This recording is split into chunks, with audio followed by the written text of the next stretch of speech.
Boo, everybody, and welcome back to the HabWrap. I'm your host, Harry Rice. You are listening to the friendliest and funniest source for anything and everything Montreal Canadiens.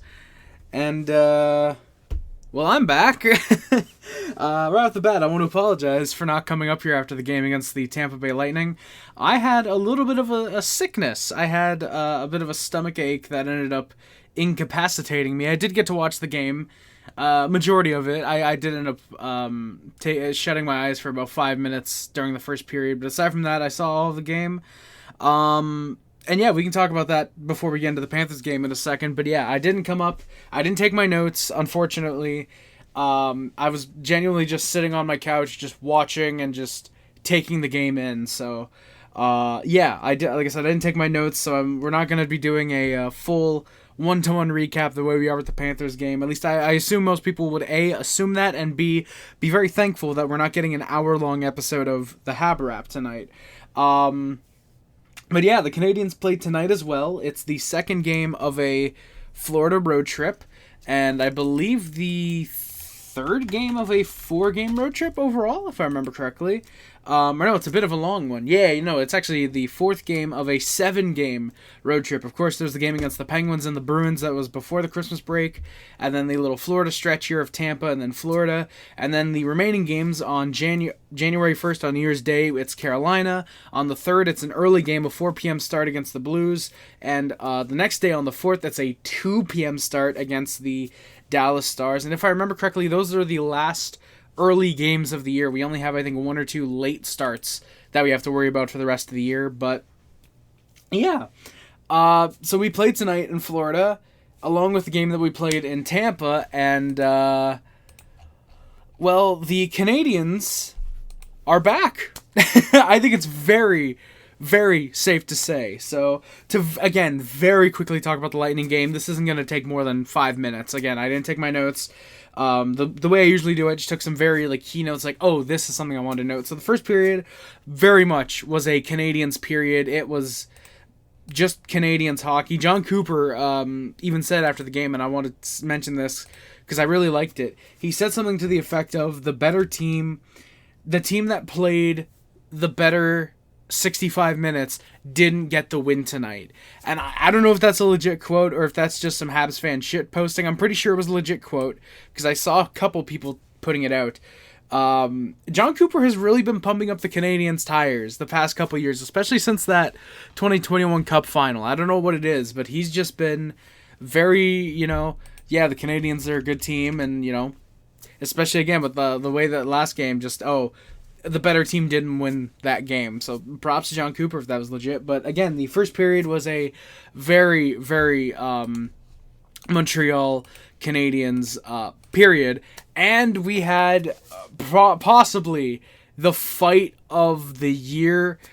Arber Xhekaj and Scott Sabourin. I should mention the Lightning were coming off of a back-to-back, having just played Florida in their own right the night before. And that game was really, really fun to watch. I was very lucky that even though I was still sick, I was able to watch that game. And I got to enjoy that one because that was a very fun, exciting, typical Florida-Tampa game. If you get a chance to watch Tampa-Florida, go ahead. Because if you don't know about the rivalry of the past 3-4 years, I'd firstly be very surprised, but go ahead and entertain yourself by catching up on some of the highlights on YouTube. Yeah, they just both kind of threw it at each other. Xhekaj had his head down, so Sabourin was just hitting the helmet. And then Arber just comes in, gives him a nice right hand, and Sabourin just goes down like a ton of bricks. Sabourin goes down. The trainer comes out. Thankfully, it's not a George Peros thing where he hits his head on the ice, just one of those for precaution things. Sabourin wouldn't end up coming back to the game, but just a big win fight for Arber Xhekaj. And the second period was just horrible luck for the Montreal Canadiens, and I mean this because you'll see. So, firstly, the first goal that's scored against firstly comes off of a zone chance for the Canadiens because Demidov goes for a chance, but he just can't get it because of a broken stick, or I should say his stick breaks, which was kind of a theme all night long. I think there were 8 broken sticks. Sorry. I want to say there was 8 broken sticks total. I think there were 6 for the Canadiens and 2 for the Lightning. There was a lot of them, regardless. The Kucherov comes back the other way. He ends up scoring off of that. He scores from Gonzalez. As for the second goal, it's just a bad breakdown, bad turnover for the Montreal Canadiens. It's right after a penalty kill. Kucherov literally, I think, right out of the box. He ends up getting the his second of the night from Point and Gonzalez. And as for the third goal against, it's just a tip in front. It's just bad luck. Again, the tip in front. Lightning just come out of their own zone. It was kind of a 2-on-1, and not really a tip in front. I should say it was more just a 2-on-1, and the rebound ends up going in. It was a bad breakdown for the Canadiens. So they're down 3-0 after the second period, and the third period. If you're a Canadiens fan and you don't know how the third period of this Lightning game went, well, my God, allow me to enlighten you. So a minute 6 seconds in, Demidov wrists one home. Beauty of a goal. He scores that one from Slavkovsky, and I believe it was Hudson, was it? No, it was Slavkovsky and Dobson. Slav going around the net just centers it, and Demidov just barely gets it through. However, Pontus Holmberg, just 24 seconds later, would score his 6th of the year from Bjorkstrand and Dastow. Just tips a Bjorkstrand shot home. That sucked. However, Juraj Slavkovsky at 9:16, he would score from Kapanen for his 12th goal of the year. Just a really nice shot. Just beats, what's his face? Vasilevsky was playing Florida. We faced Jonas Johansson. Jonas Johansson just beats him glove side. And then, just a few minutes later, 12:17, Noah Dobson gets his 7th of the year from Caulfield and Matheson. Just a nice shot. He's along the right wall into the right circle. Just snipes it. Pure confidence. Time's running down. The Canadiens press hard. The third period was a Canadiens period. The only time that they really didn't do good was kind of that stretch in the second from the second and third goal. That was the only time that they didn't really play well. And eventually, with just 3.8 seconds left, Juraj Slavkovsky, his 13th of the year, he scores from Demidov and Hudson to tie it up. That was a beauty of a goal. Canadiens fought hard. In overtime, the Canadiens, it was all them. But eventually the game would go to a shootout. Gage Gonsalves would get the first shot. He would score. Demidov would get saved. Point would score. Caulfield would be saved, unfortunately, and the Lightning would still win the game. However, if you're a Canadiens fan, especially the way that they opened the game, going down by 3, you got to think that they were, the fan base especially, was very happy to at least get a point out of this game. It was just a fantastic game. It was a really fun one, and yeah, it was a very, very fun game, back and forth. Canadiens played great, even in the loss. I was very happy with the way that they played, and even though it was a disappointing result, just to get a point again, I'm more than satisfied with that. So now we can talk about the Florida game. That's right, 8.5 minutes in, we can talk about this game right here. So the Canadiens, who come into tonight, by the way, 1 point back of the Tampa Bay Lightning for second in the second in the Atlantic Division. They actually technically would be a point back of third in the Eastern Conference. The opening lines for the Canadiens are Slavkovsky, Kapanen, and Demidov, technically, but really it's Caulfield, Suzuki, Texier. That was your first line, and then the Kapanen line was the second line. Bolduc, Deneau, Anderson, and Blais, Veleno, Gallagher. On the blue line was Matheson, Dobson, Jack-Eye, Carrier, and Jack-Eye, Hudson, Carrier, and then Jack-Eye, Engstrom. Struble would be sitting this one out. He did play in the Tampa game, but again would be sitting for this one. As would the starting goalie from the Tampa game. Jacob Fowler, given the night off, he's not even backing up. It's Samuel Montembeault, his first start in almost a month. He will go for the Canadiens, and Jakub Dobesh backs him up. He will be doing the bench warming, as he's kind of gotten used to since Jacob Fowler's come back up. Will Montembeault play a good game? Let's find out. The opening lines for the Panthers, just a little longer before we find out. Verhaeghe, Bennett, Marchand, Luosterainen, Lusterainen, Lundell Reinhardt, Samiskevich, Rodriguez, Greer, and Boakfist, Kunin, Studnicka were on the forward core, of course, with Kachuk still, I believe, about a month away from returning, and Barkov. Is he out for the whole year? I forget. Is he out for the whole year, or is he just a potential comeback for the playoffs? Because I remember, I obviously remember at the start of the year, the confirmation he would not play in the regular season. But I forget if there was also confirmation that he's just completely done for the year. He's not even coming back for the playoffs. But again, I don't remember what exactly that is. But I think it's just for the regular season he's been shut down for. On the blue line was Forsling, Ekblad, Mikala, Jones, and Belinsky's Petrie. Montreal Canadiens legend, Jeff Petrie, mind you. And starting in net was Daniil Tarasov. He gets to start for the Panthers, and Sergei Bobrovsky backs him up because he played yesterday in Washington. Panthers coming off the second half of a back-to-back in their own right. Very hopeful game for them, you got to think, is they're 1 point back, they're tied right now, but they're looking to stay above the Buffalo Sabres, Pittsburgh Penguins, New York Rangers, Maple Leafs, Jersey Devils, Boston Bruins, Ottawa Senators, and Columbus Blue Jackets for the second spot in the wild card race. Yes, that is right. From the second wild card to the bottom of the division is a split of 5 points.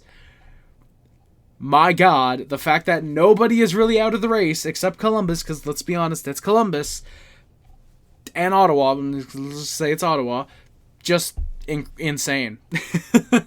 So, as for the game, for the first period, technically before the game actually, Panthers were honoring Brad Marchand. I believe it was for his 1,000th point, but I feel like I'm wrong about that. And no, I'm right. They honored him for his 1,000th point. I don't know why it took this long into the season to do that. I don't know if they just wanted to wait for a game that Marchand picked. I don't know what it was, but I don't know why they waited this long. But they did finally honor him for 1,000 NHL points. He would get his 1,025th tonight. Don't worry. The Panthers wouldn't score 25 goals. 25 goals in this game. Don't worry. They would score a few. Spoilers. Don't spoil yourselves. Come on. That's rude. So, they honor Marchand for the 1,000 points. Good on him. I've always liked Marchand, even though he's with Boston for most of his NHL career up until last trade deadline. I've always liked Marchand, especially recently since he's gotten rid of the rat in his game. And people who watch the game are probably thinking back to something that happened late in the game and thinking, Harry, are you sure? And yes, I am. We'll get to that. Panthers get a 2-on-1 rush early. There's a stop for Montembeault, who doesn't give up the rebound either. See what happens when he works with the Laval goalie coach instead of the Canadiens goalie coach. Panthers in control in the opening minutes. Panthers ice one 4 minutes in. And the Habs go to a power play 5 minutes in. Bolduc gets a high stick from Uvis Balinskis. There's a break-in for Montreal. Suzuki finds Caulfield, who just goes high on the cross crease. Habs try to set up, but there's some passes that are received on the backhands. Canadiens are trying to get a one-timer, but just not able to, again, because guys are receiving it on the backhand, not where they're naturally on the forehand. Monty comes out to play a puck shorthanded as Bennett comes in on a clear. The second unit, Texier has a pad stop by Tarasov. Texier, I thought, actually had a good game with the top unit. I was very surprised that Texier played well. I wasn't wanting Bolduc on the top line, but I was just a little bit curious as to Texier being there, and I'm actually fine with that. I thought Texier had a relatively okay game.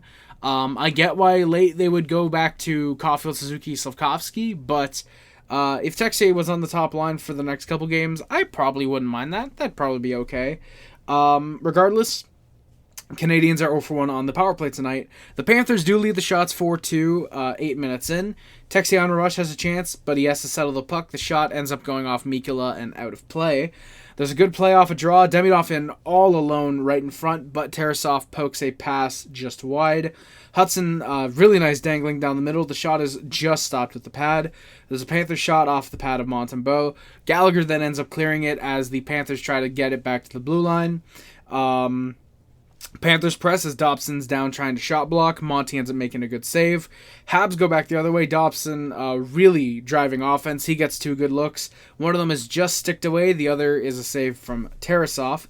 Panthers do end up clearing, but not enough for an icing. Noah Dobson has really come into his own as a Canadian over the past I would say 7, 8 games, maybe even 10 games. He started off the season still good, but he's really, really found himself. It would not surprise me if he puts up a 60-point season. He has 27 and 39. Spoiler. He has 27 points in 39 games this year. It wouldn't surprise me at all if he catches fire. Right now, Dobson is on pace for a career high in goals. He's on pace for about 14, 15 goals, which does put him at a career high. I don't think he's going to get to the 70 points that he had a couple years back. I don't think he's going to get to that mark. But obviously, if he does, I'll be very happy with that because that means he has a very hot second half of the season. But I could definitely see him putting up 60 points. I think Dobson is going to be a very good player down the stretch for the Canadiens to, fingers crossed, hopefully help them get into the playoffs. There's some back and forth hockey off of the... I can't say non-icing because it wasn't like it was going to be an icing. Off the clear, I guess you could say. Off the clear into the zone. Mattson has a nice rush, but he just can't center it off. That comes off of a turnover. Panthers then look the other way. Danault's line presses. Bolduc gets destroyed in the corner after he had a good scoring chance, but just fanned on it. That was a good hit, though. Habs do press again. Gallagher ends up losing his helmet while Dobson has a look. He then drops his glove trying to get his helmet on. So Gallagher just said, yeah, the helmet, nah, the glove, that can go. He threw his stick down probably at some point. Took his skate off. He said, I'm just going to sit on the bench for the rest of the game. It's not my night.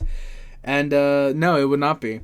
Not that he was horrible, he just had no points tonight. Habs forced the Panthers to dump the puck in. Panthers were starting to throw the body as the period went along, starting to get into their game, but it would take until the third period for the Panthers to really get into their play, their regular style of play, especially after they came off the game last night against the Capitals. Habs ended up icing the puck twice in the final 30 seconds, but it would not come back to haunt them. So, the shots are just 9-7 for the Panthers, but a scoreless first period. The Canadiens will gladly take that. Obviously, they prefer anything aside from being down. They prefer to be up, but Daniil Tarasov was solid in the chances he had to stop, but I'm sure they're fine with coming out of that first period scoreless. In the second period, the Habs do get some zone time. Matheson has a pass to Veleno in the slot, but that is covered by Tarasov. Fourth line has some momentum for the Canadiens. Carey ends up finding Gallagher in the slot. He just goes wide. The second chance gets... it looked like it was gloved, but I think it was just held by Tarasov. Panthers can't get much early, just no zone entry for them. The Canadiens are playing a very, very good game. This looked like the Canadiens team that swept the Panthers last year, that went a perfect 4-0-0 against the defending Stanley Cup champions, now double defending Stanley Cup champions. We'll see if they can get something. Demidov has a steal on Bennett, who nearly gets on the break, but Ekblad ends up tripping him up. Habs do go to the power play, a good shift for Demidov, and honestly for Ekblad, don't blame him. It's honestly much smarter. Take the penalty rather than potentially risk a breakaway from a very hot shooter in Ivan Demidov. Shots in the period were actually 1-0 for the Canadiens 5 minutes in before the power play, so not a ton of shots, which doesn't speak to how fun the game was up to this point. The game was still very solid. Panthers do clear. They nearly get a look for themselves, but there's a stop from Monty. Panthers with a clear again. The Habs top unit then press big time. Hudson has a steal. Demidov gets it right back. Slav goes in front. He goes across to Caulfield. The shot is just off the post. A great chance, just doesn't get in. Suzuki has a look, but that gets held. The Habs go 0 for 2 on the power play up to this point. The second line then press. Slavkovsky can control his own line. That's what I put. Just great pressure, good looks. He's setting it up. Just can't find anything into the net. Then during a line change, there's a chance as Slavkovsky goes to Hudson, who centers for Texier, but the shot is just wide. Verhaeghe then has a big hit on Dobson right after an offside is blown. That ends up drawing a crowd. It was a good hit, but again, just a little bit late. I get why they come in there. That's Florida Panthers hockey. They're going to play hard.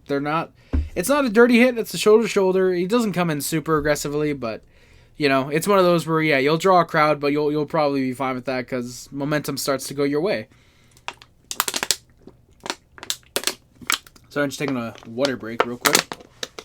Marchand has a good hit on Bolduc while Texier Yeah, sorry. Marchand has a hit on Bolduc after a pass, who finds Texier on a rush the other way, but that shot is blockered away. Habs do have good speed. Hudson with real nice feet. He creates a chance, but just can't get the shot. Anderson does a nice hit on Luke Kunin as the Panthers go the other way. They get a little bit of zone time, but not too many chances. However, the Panthers would get a power play at 7 minutes left. Hudson's called for a cross check. I get why it's called. Lundell does go down. I don't know if I'd say that he goes down easy. I get why it's called. So, meh. for me, that's one of those just kind of like, eh. You can either call it or you can't. I get why it's called. I don't know if I would, but regardless, Panthers do go to the power play. Monty has a save on Jones early. He holds that, I think, literally early. That's 7 seconds in, I'm pretty sure. Anderson has a clear. Deneau has another good clear as he ends up getting a rush. He nearly finds Anderson for a goal. Veleno then almost has a chance, but he doesn't dump it. The Panthers get a 2-on-1 the other way. Monty with a good pair of stops there. Habs get the clear. The Habs are 1-for-1 on the penalty kill tonight. Hudson out of the box. He gets found. He sets up Kapanen for the one-timer, but that's off the pad. And the Habs go right back to the penalty kill. That sucks. Just 22 seconds later, Suzuki's called for a hook with, again, just about 4.5 minutes left. That one's a little bit weak, I would argue, but fair enough. They've been calling hooks a lot more often, and I forget who it was on the panel tonight. It wasn't the usual ones. It wasn't Mudryk on the broadcast tonight, but he mentioned something really interesting that I'd like to ask you guys. What do you think about this? But he mentioned that the referees, not the Canadians, the referees shouldn't call little hooks like that if they don't directly impact the game. Like if it's just a little hook, but you still have control of the puck and you're still able to do what you want with it, that they shouldn't call those little tiny hooks like that. I kind of agree with that, but at the same time, I feel like if you're going to call a hook, you call it all the way. I feel like you shouldn't call 1 out of every 5 hooks, for example, because I feel like more often than not, you get those little tiny hooks rather than the really obvious, hey, come here, stop playing with the puck type hooks. So I think you should call it more often than not. I do get why it would be annoying for those to be called as often as they are. But I just don't think it should be called. But I'd like to know what you guys think in the comments down below. The Panthers set up. There is an eventual clear off of a look in front. Panthers pass, but there's a nice poke to get a clear. Deneau then fails a clear to Andy. Monty has a save on a one-timer. He played well there. Habs are 2 for 2 on the penalty kill. Engstrom then accidentally low bridges a guy. It's not like one of those clearly low bridge, but Engstrom's going down to poke at a puck. The guy comes in and he just falls over Engstrom. That was fun to see. And that was the last note. That was with about 2 minutes left. These shots are 17 apiece. And we're still scoreless after the second period. That's right. We're going to the third. This is shaping up to be a thriller of a game. Would it be? We'll keep listening and you'll find out. Jesus. In the third period, there's some back and forth early. Demidov can't deke by Ekblad, and the Habs go to a penalty kill 2 minutes in. Engstrom's called for an interference on AJ Greer. Yeah, that one was definitely an interference in my opinion. I actually do agree with that. Monty holds on to chance with Marchand trying to poke. Habs do get some clears. Marchand has a one-timer. My God. Sorry. Marchand has a one-timer that's stopped by Monty.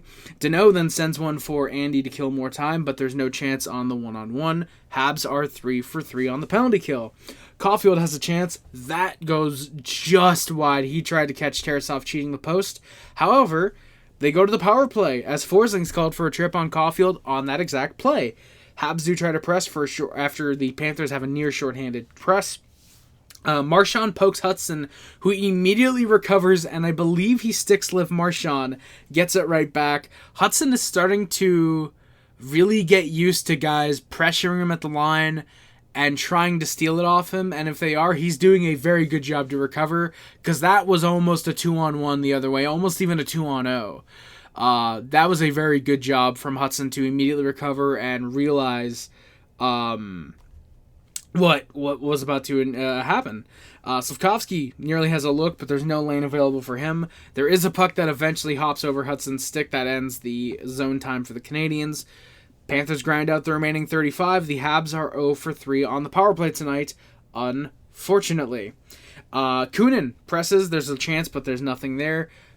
There was thought to be a penalty on Montreal. The referee lifts his hand in the air for a few seconds, makes the hooking motion, and then drops his hand. Tarasov started to make his way to the bench, but I guess came back. The Canadiens were going to look to shoot it at the empty net, but Tarasov came back in time.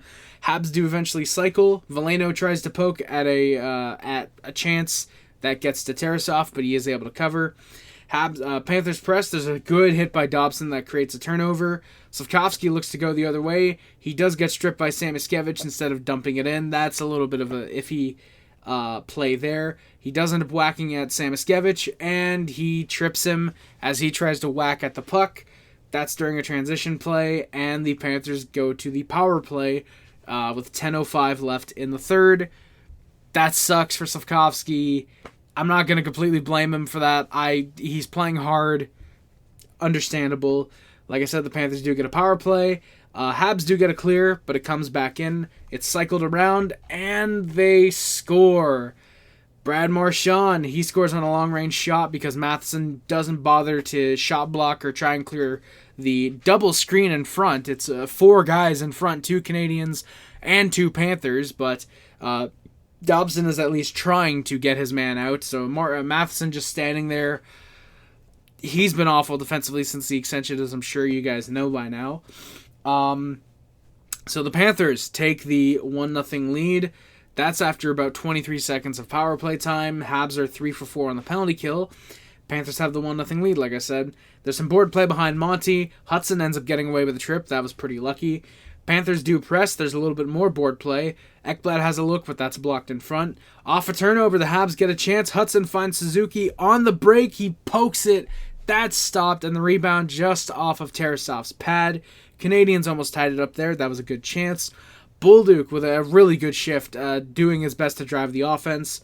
During a line change, Slav finds Kapanen, but the pass is just deflected wide. That would have been a good one-time chance. Dobson has a shot block with a screen in front. He and Samoskevich have a bit of a battle in front. Gallagher then goes after Samoskevich after the whistle. And off the next draw, the Panthers score. Sam Reinhart gets his 22nd of the year. I should mention Marchand scored, by the way, from Bennett and Jones. That's his 23rd of the year.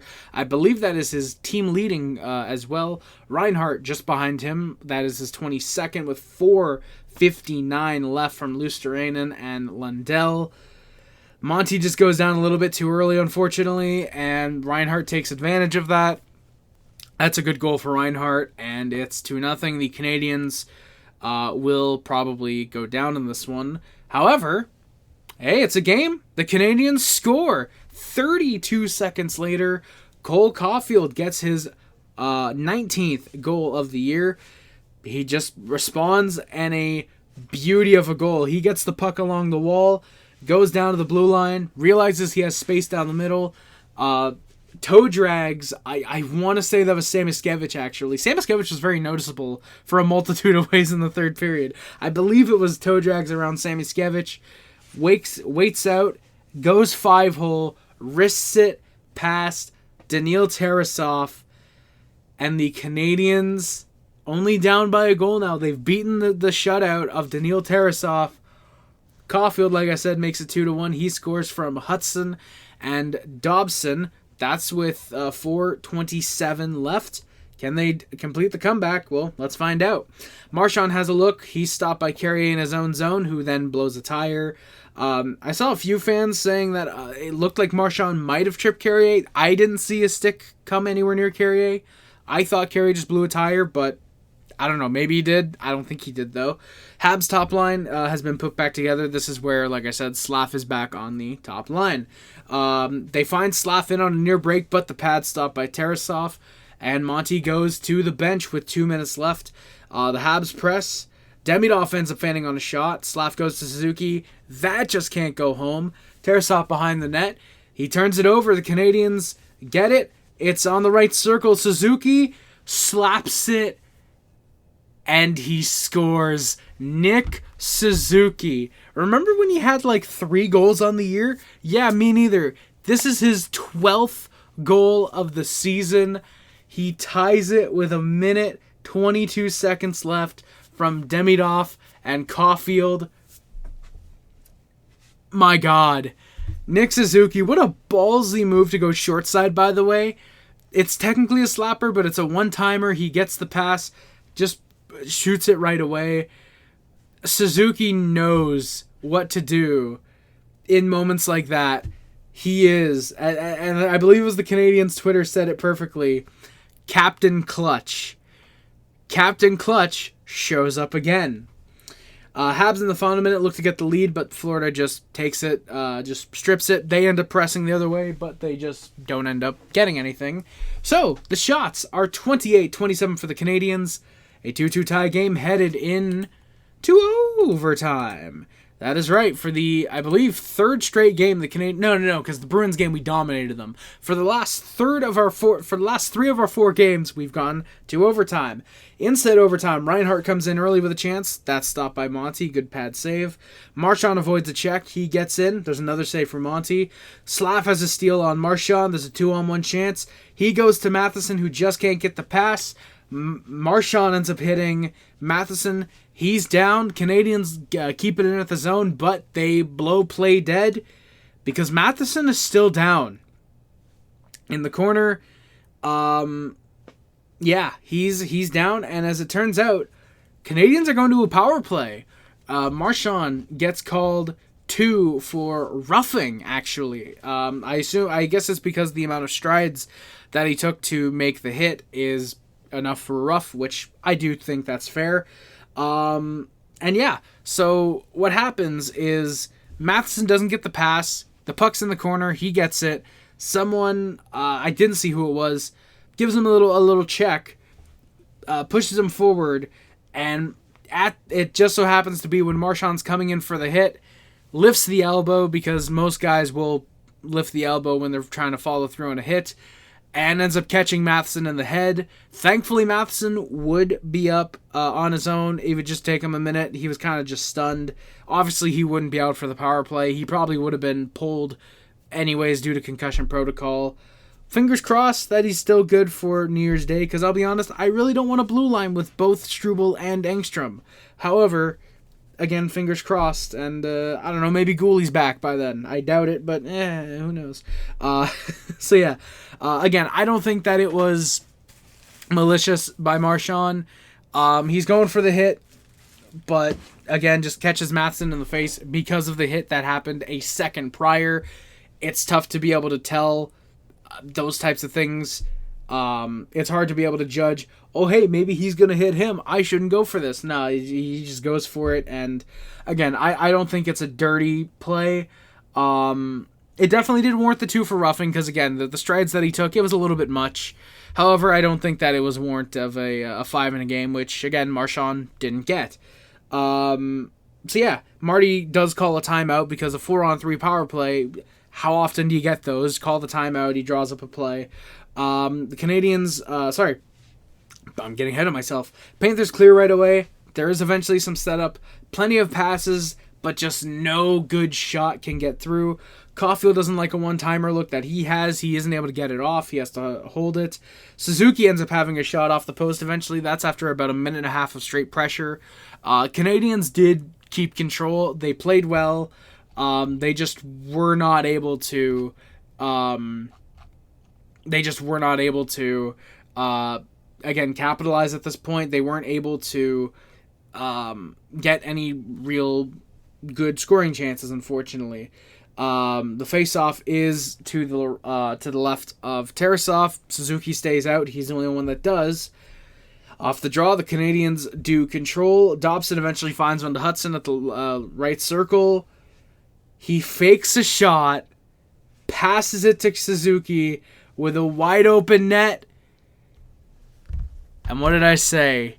When I said Captain Clutch shows up again, that was foreshadowing. Who would have thought? Nick Suzuki wins it in overtime with 3 seconds left on the Marchand penalty.